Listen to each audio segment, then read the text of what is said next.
So everyone always sees editing as the edits, where for me it's everything between the edits, the length of the shot, the content of the shot. My name's Adam Gough and I'm an editor from London. I've recently completed Alfonso Cuarón's Roma. At university I did a film and video technology degree, so it was the technical aspects of post-production. So I was kind of learning how to wire cinemas for sound and what all the different types of cables were and the digital signals that were going over them. I got into editing through assistant editing. So after university, my first role in the industry was as a cutting room runner, and then I've slowly progressed up through the hierarchy within the cutting rooms until I became an editor in my own right 5 years ago. When I started as a runner in the cutting room, I had this great technical capability that I think kind of progressed me through my first few films. I could quickly jump under an Avid and rewire it and fix it. And I've always felt, definitely in my own career path, that editing's been a bit of an apprenticeship.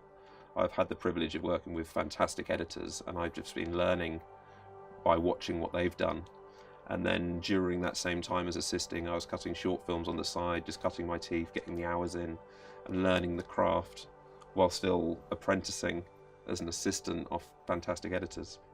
And hopefully that's now all coming together and working for me. Editing is the invisible art. I personally am quite a technical editor, so I do a lot of comping and respeeds and manipulating shots within the Avid, but the heart and soul of a cut is just making the correct choices and finding the right tempo. At its very essence, it's a very creative process which you just have to invest time into to find it. So that isn't a technical skill, it's more of an emotional skill. Your first reaction of anything is going to be the only time you have a first reaction to it.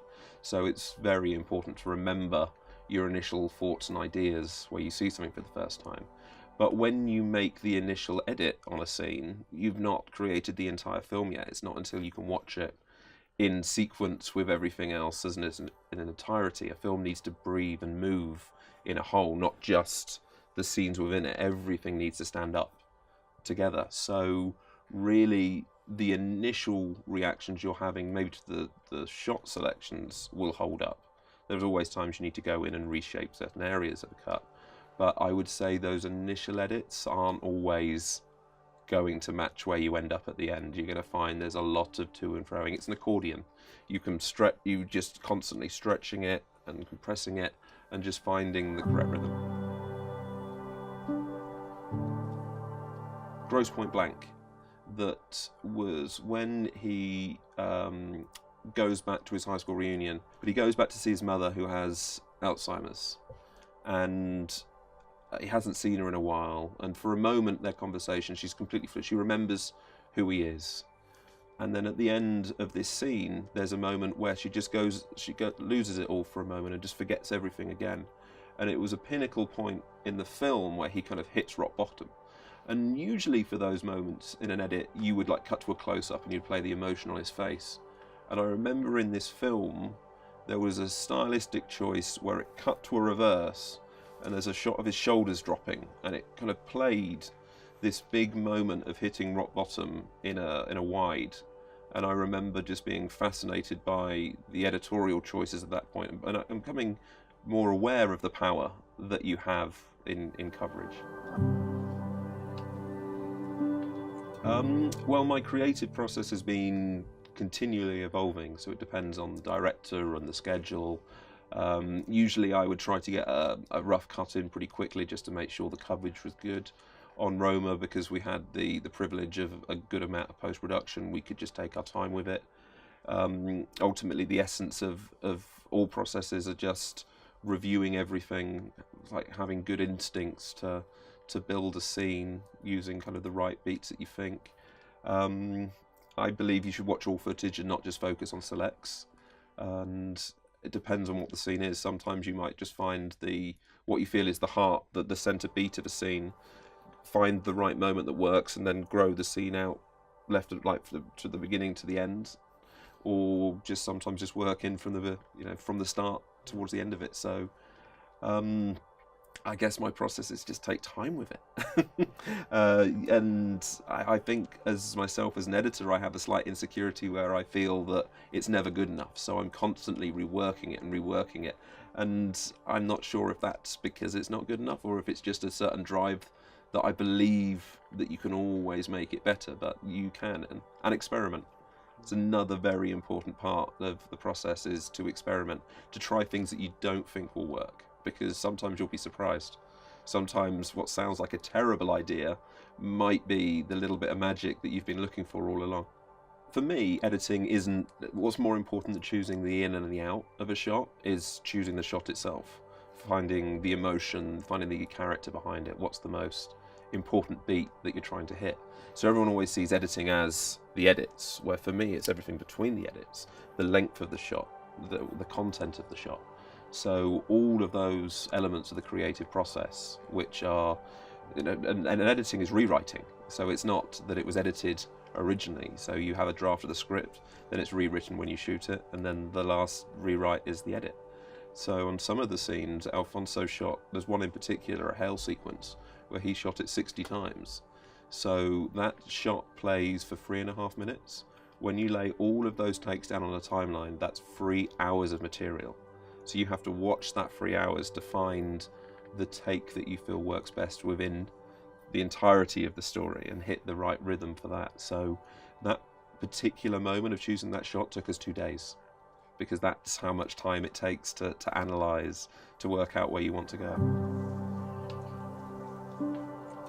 Most cuts in Roma have that rhythm of trying to not force a flow or do anything stylistically with it. It's not cutting and jumping you into the moment. Everything gives you a beat to soak it in, to find the new space. And also with the way that it's shot, on a wide shot like that with so much detail and information, sometimes you just need a moment to familiarise yourself with it as a viewer.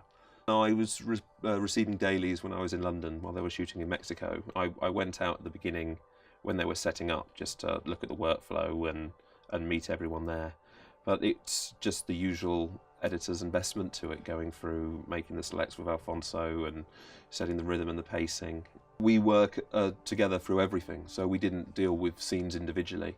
The way that we work is during the shoot I would just watch the footage, start building my own opinions, do an assembly just to learn the footage, and then day one of post-production we sit down together and start from the beginning, from scene one, and we build the cut together. And there's no what one's doing and what's the other doing. It's a constant collaboration of conversation, so it's just doing it all together. That's just the way he wanted it to make it from the beginning. When he explained the movie to me before starting, black and white was part of it. It was part of his memories and kind of how he remembers it, really. So it was always designed that way. It was shot for black and white. We posted for black and white. Of course, Mexico City in the 70s is not Mexico City as it is today. There was a big earthquake in 1985 that actually destroyed a lot of the architecture. So the exterior of the hospital, for instance, or the avenue that they cross, are set builds which we've had to extend with VFX to match the buildings that were there from the period. And then a lot of period cleanup in other shots, removing aerials or satellite dishes. But Alfonso's a director that really understands every element of filmmaking, and especially post-production. Of course, from his work with Gravity and Children of Men, he knows visual effects. So we were kind of, it almost felt limitless with what we could do in the fixes. Like the aeroplanes, for example. We didn't have the budget to fly DC-7s, period planes across the set to match it. Those were all elements that we timed and added in post-production, and VFX made look perfect. So the whole world as a whole, VFX aside, when you bring sound in and the edit, it just becomes one. Finally being involved with something of that caliber and creatively invested in it means a lot. There's been a few great experiences on films I've worked on. I really enjoyed in Bruges and Children of Men, which was the first film that I worked on. You can get days where it's a very complicated edit with lots of little elements going on within it.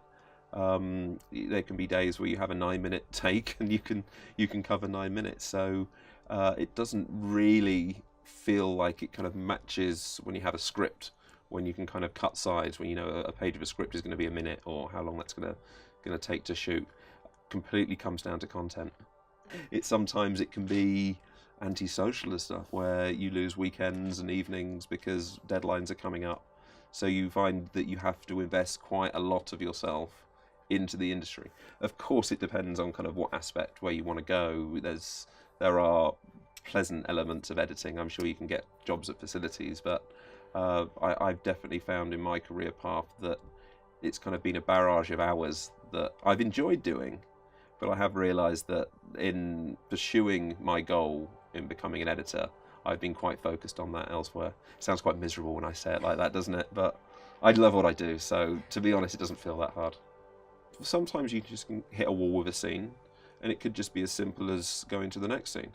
Sometimes it could be just as simple as getting up and making a cup of tea and then coming back 10 minutes later.